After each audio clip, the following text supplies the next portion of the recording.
Every story needs a villain. And in Norse mythology, no name burns brighter or darker than Loki, the trickster, the deceiver, the god who brought ruin to Asgard and doom to the world. That's the bedtime version, the one we've been told for centuries. But what if I told you Loki wasn't the destroyer of worlds? He was the one who kept it from falling apart. What if the so-called villain of Ragnarok was the only god brave enough to tell the truth? The one punished not for betrayal, but for doing what the others wouldn't. This is not the story of a monster. It's the story of a misunderstood hero, a god who broke the rules to save the realm that later chained him for it. So grab your horn of mead, settle in, because once you hear what Loki actually did, you'll never look at Asgard's villain the same way again. Before he was the trickster of the gods, Loki was something far older, born of two worlds, his father Farbauti, a giant, his mother Laufey, from the lineage of chaos itself. And that made Loki a bridge, half god, half Jotun, the very forces the gods feared most. But unlike the frost giants who sought to crush Asgard, Loki walked among the Aesir as one of them. Clever, charming, magnetic. He could make gods laugh, mortals trust, and enemies question themselves. He wasn't born with Thor's hammer or Odin's wisdom. He had something else, the power of intellect. While Thor's strength could split mountains, Loki's mind could turn battles before they began. He was chaos, yes, but chaos in service of balance. Because here's the secret. The myths often skip. Without chaos, the Norse cosmos couldn't function. Order depends on its opposite, and Loki was the system's necessary glitch, the unpredictable force that kept the gods humble, the conscience that called them out when their arrogance went too far. Picture this. The walls of Asgard are unfinished. The gods have no defense against the giants. Then a stranger arrives, a builder who offers to finish the wall in record time. His price? The sun, the moon, and Freya, the goddess of beauty. The gods, greedy but desperate, agree on one condition.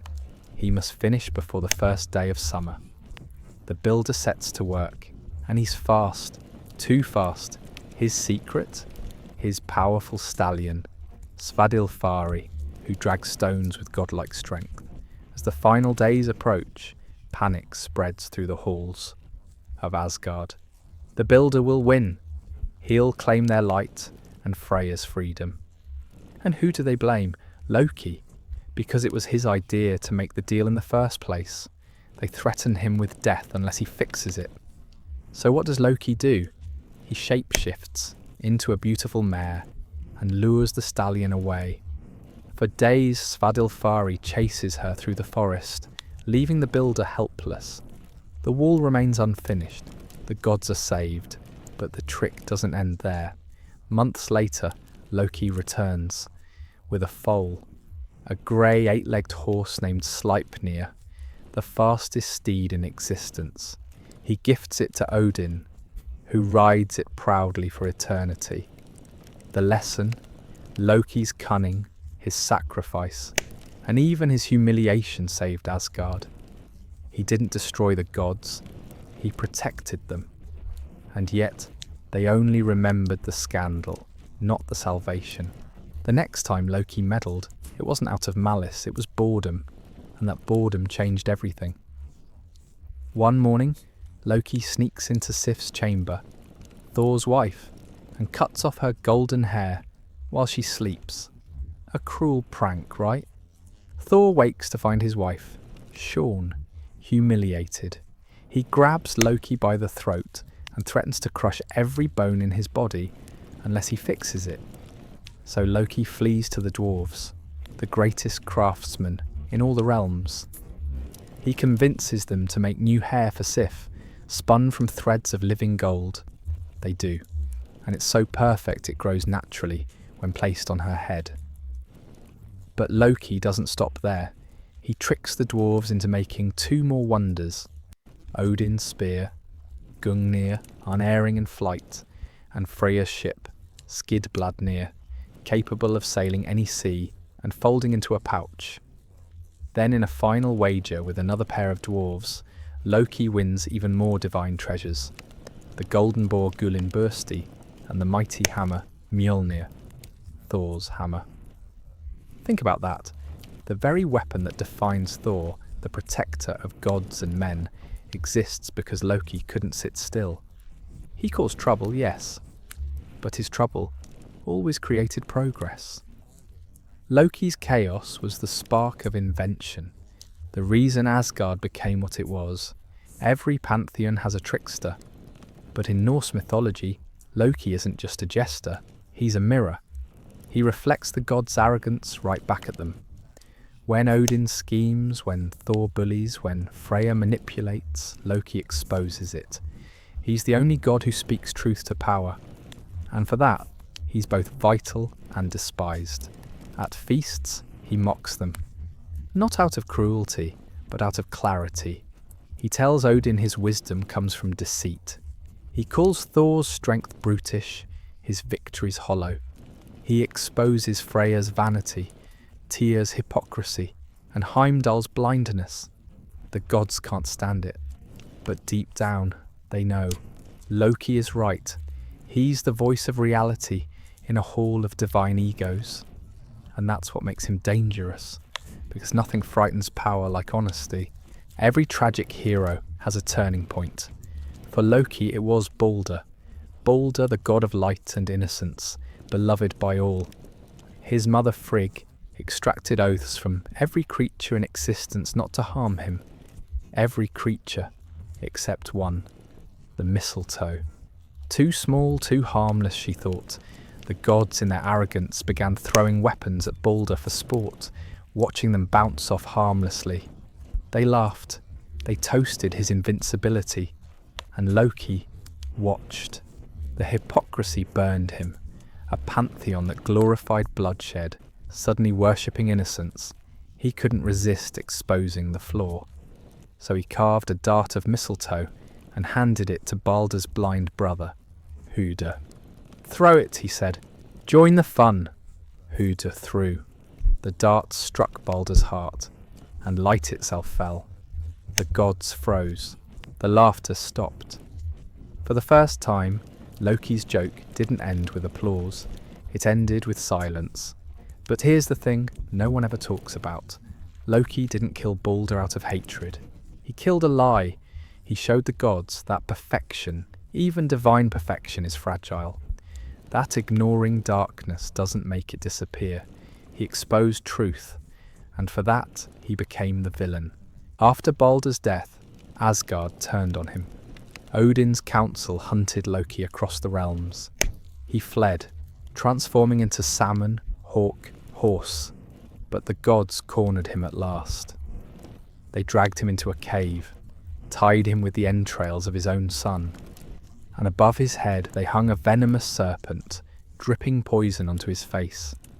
His wife Sigyn stayed beside him, catching the poison in a bowl. When she turned to empty it, the drops burned his skin, and his scream shook the world. They called it justice, but it was revenge. The gods could slay monsters and giants, yet the one they truly feared was the god who made them look inward. They didn't bind a villain, they silenced their conscience. Here's where the story takes an even darker twist. While bound, Loki's legacy continued through his children, each a symbol of what the gods feared most. Fenrir, the wolf destined to devour Odin. Jörmungandr, the world's serpent fated to fight Thor. Hel, ruler of the underworld, half beautiful, half decayed. The gods saw them as abominations, but look closer. Each of them mirrors divine hypocrisy. Odin, who seeks power over death, is devoured by a creature born of it. Thor, who boasts of strength, drowns in the sea of his own hubris. And Hel, exiled for her appearance, becomes queen of the forgotten, protector of those Asgard abandoned. Through his children, Loki embodies consequence. Every lie, every sin, every arrogance of the gods comes back to face them. Loki didn't bring destruction. He brought balance. He forced the gods to reckon with their actions. He was the hero they never deserved, and the villain they needed to justify themselves. And then came Ragnarök, the twilight of the gods. Fire, ice, serpent, wolf. When the final war begins, Loki breaks free from his chains. But he doesn't lead the charge to destroy the world. He leads the charge to finish it. So something new can rise. He sails the ship Naglfar, built from the nails of the dead, across the flooded seas of the apocalypse. He faces Heimdall, his old rival, guardian of the gods, and in their final duel, they slay each other. But even in death, Loki fulfills his purpose, because Ragnarok isn't the end, it's renewal. The gods die, the world burns, but from the ashes, a new earth rises, fresh, clean, unburdened by lies, and that's the ultimate irony. The gods' enemy was their redeemer. The liar was the truth bringer. The villain was the only god brave enough to let the old world die so a better one could be born. Why does this story still hit so hard today? Because we still punish people who question the system. We still exile the ones who speak uncomfortable truths. Loki's myth is the story of every whistleblower, every outcast, every genius mocked for seeing what others can't. He is the patron god of those who don't belong, the divine symbol of the misunderstood. And here's the final twist. Without Loki, there is no Asgard, no weapons, no wisdom, no balance. Every time the gods triumphed, Loki's fingerprints were on their victories. Every time they fell, it was because they ignored him. He is chaos with purpose, fire that burns not to destroy, but to illuminate. So next time someone calls Loki the villain, remember this: he didn't fall from grace, he was pushed. If this story made you question everything you thought you knew about gods and monsters, then hit that subscribe button. Because here on Mythos, we dig into the myths that lie to us. Drop a comment below. Who should we rewrite next? Zeus, the serial manipulator? Or Hera, the goddess trapped by her own legend? Because if there's one thing Loki taught us, it's that sometimes the villain is just the only one brave enough to tell the truth.